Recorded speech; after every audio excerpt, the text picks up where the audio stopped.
Good morning. Death of a prince. Monaco's Prince Rainier, the great love of Grace Kelly, passes away this morning. And the Pope's last wishes, as more than 1 million mourners file past his body. The College of Cardinals prepares to read Pope John Paul II's last writings today, Wednesday, April 6, 2005.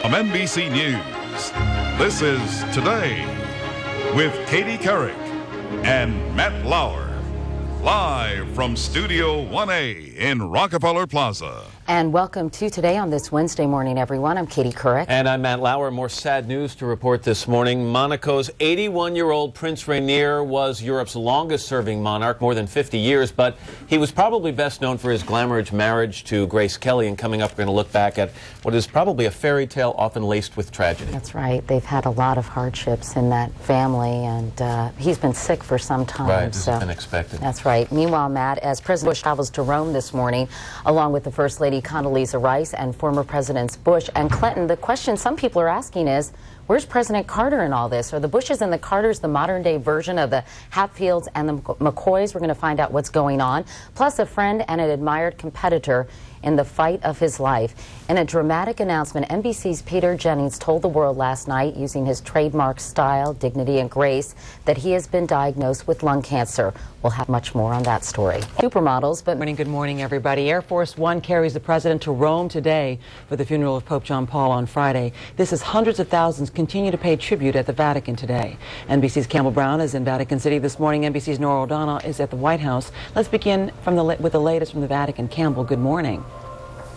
Good morning, Ann. The Italian government is warning the elderly and people with small children not to come to the Basilica. They say the wait is just too long. It's averaging 12 hours with as many as 15 to 18,000 people per hour going through the Basilica to pay their respects.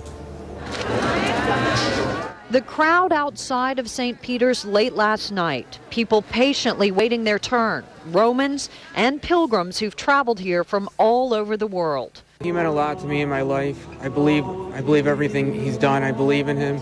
And I came all the way from New York just to see this. In the chilly early morning hours, people huddled under blankets. But later in the day, as temperatures rose, some fainted and had to be treated for dehydration.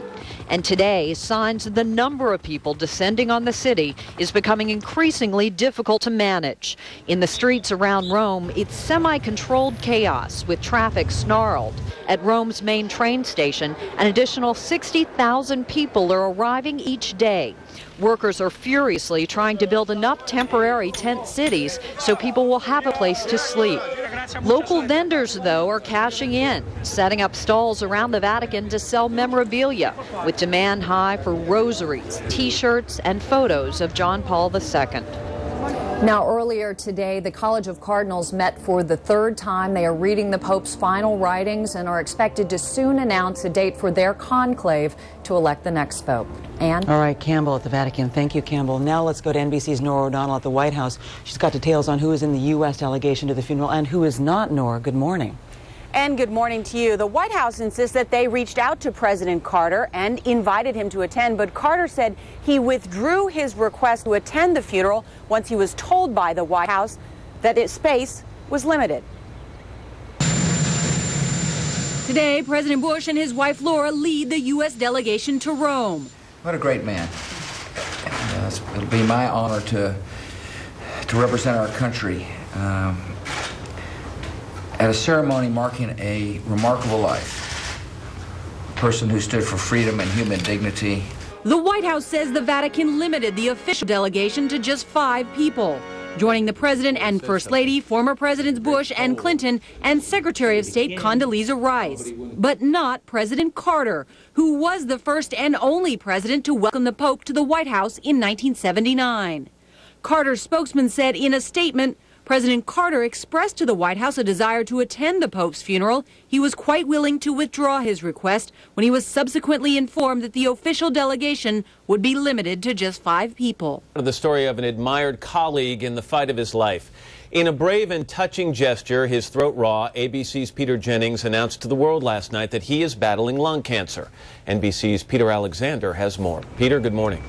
Good morning, Matt. It is heartbreaking news for his friends, colleagues, and loyal viewers. Peter Jennings, the face of ABC News for 22 years, revealed his illness and said he will work when he can.